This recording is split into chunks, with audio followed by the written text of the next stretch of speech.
curious or innovative? Or what makes you a great problem solver or a leader? Is it something in your genes or a skill that you've learned?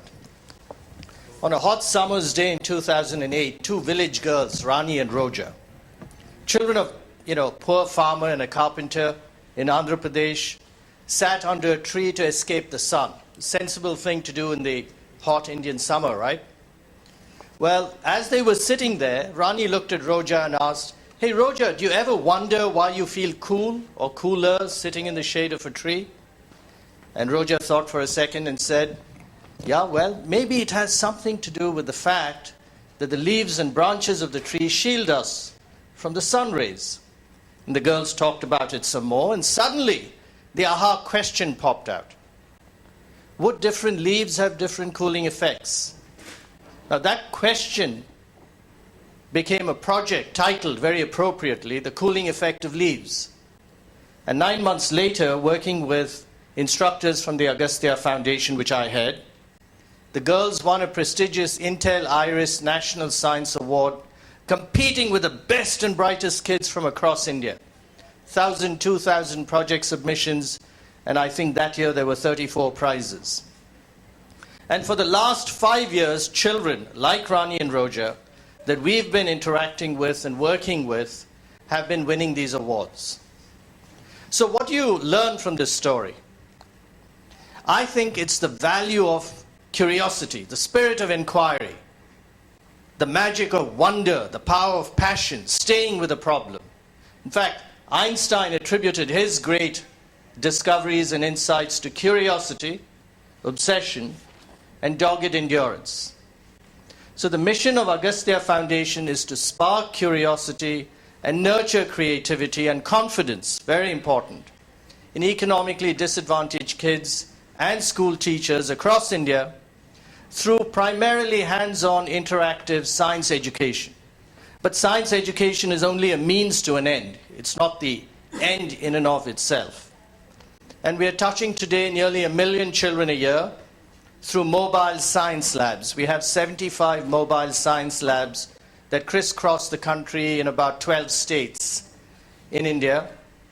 A campus that we call our Creativity Lab that's located in Kuppam in Andhra Pradesh on the Karnataka border, a 200-acre campus where we've built a whole range of science centers, an interactive science museum. We have programs in music, art, ecology, and so on. And satellite science centers distributed today mostly across Karnataka, but very soon we're going to have 3 centers in Gurgaon. And in the Hubli-Dharwad area, of course, we're working with Desh in the sandbox, and that's been a great help in terms of scaling up and replicating what we've been doing. Now, what are some of the lessons that you can take from our experience, right? The first lesson, I think, is you've got to elevate your vision. So when I came back to India about 12, 13 years ago, I had this plan of creating a school in the Himalayas that would produce creative leaders. But before I dived into that project, I got a bunch of people together, the former chairman of the Atomic Energy Commission, my father and others, and asked them, "Do you think this is a good idea?"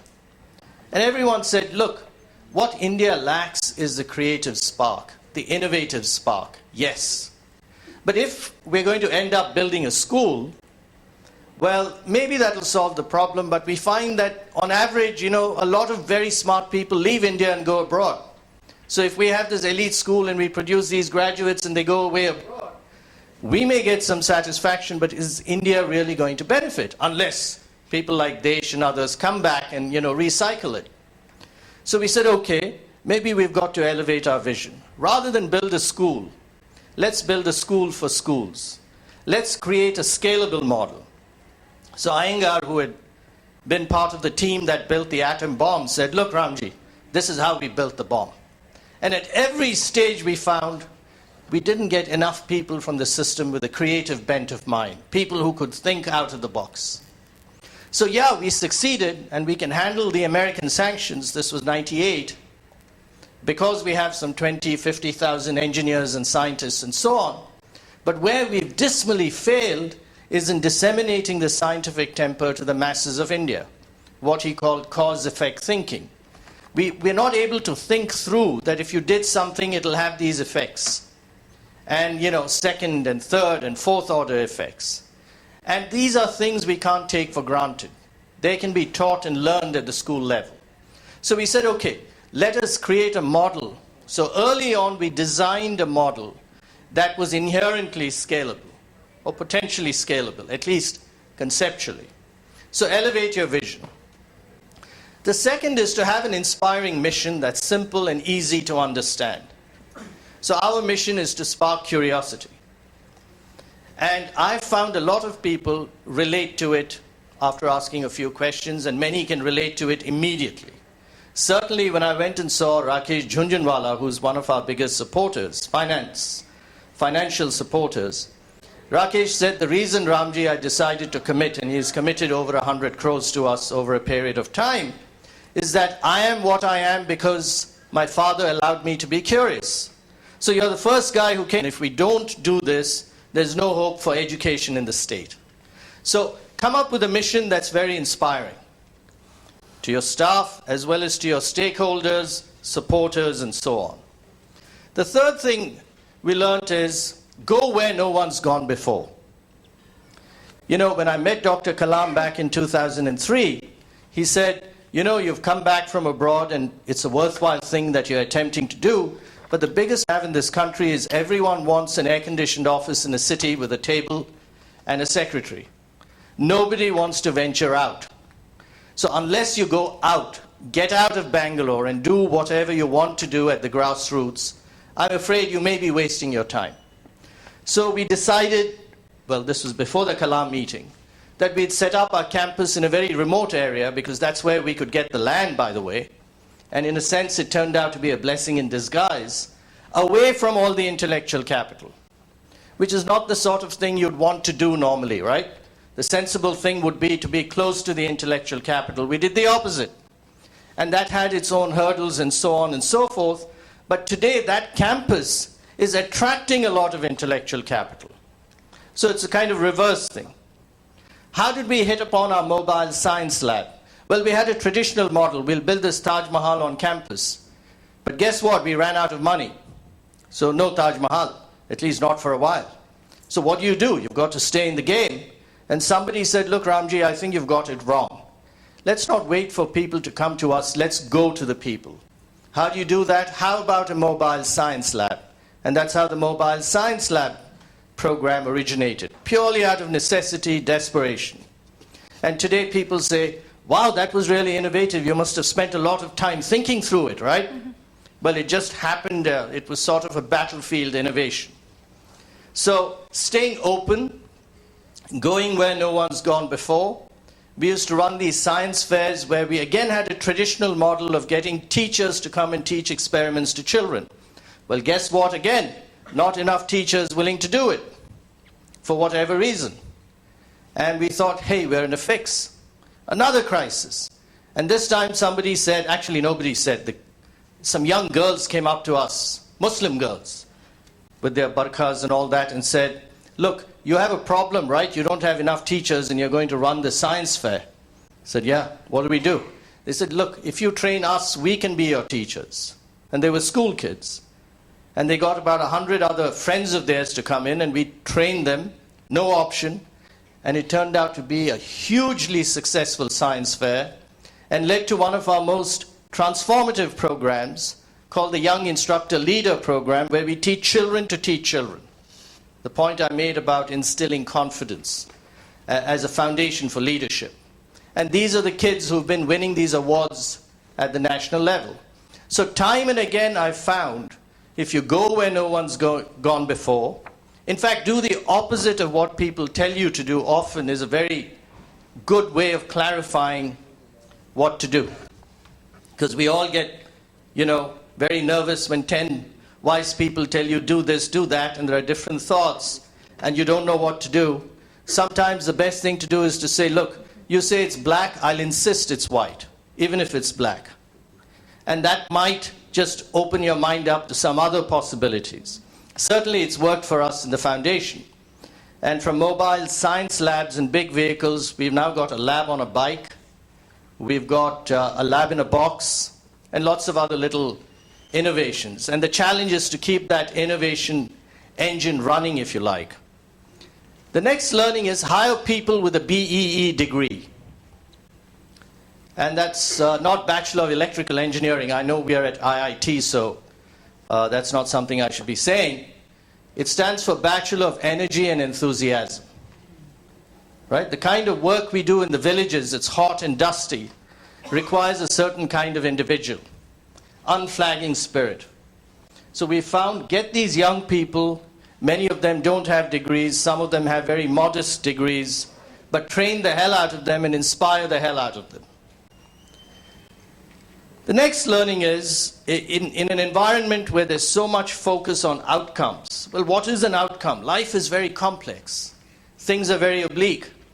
And you think, we never thought we were going to produce young instructor leaders. That wasn't an outcome we had in our minds.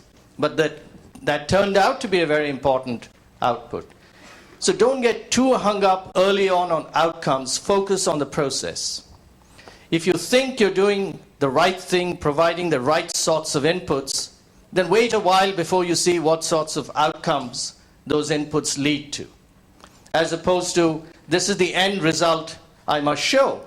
I remember when we were talking to S.V. Ranganath and his team in Karnataka some years ago, somebody said, okay, we're going to make all these investments, and what's the pass rate going to be in the schools? How much is it going to increase by? I have no control over that. And I didn't know what to say, so Ranganath looked around and said, don't be silly. This project is not about increasing pass rates. It's about instilling curiosity. Right? But Arun asked me early on, how do you measure curiosity? So that's another question, and we don't have time to get into that. Now, in terms of scaling up, I'd like to show that. Do we have that PowerPoint graph?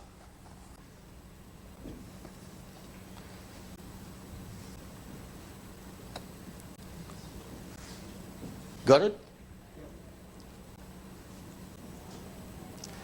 So if you look at the one at the top, the y-axis is the number of cumulative exposures we've done till now. Right? And exposures like 4 or 5 hours of very intensive learning. So, we've had nearly 11 million exposures. That's about 4 or 5 million children, crudely put. And the x-axis is the number of years. So 99, 2000, 2000, 2001, we were doing like 10, 20, 30,000 exposures. But that reflected the kind of funding we were getting. I was spending my own money. And the first person to get involved really was Oberoi, the Oberoi Family Foundation.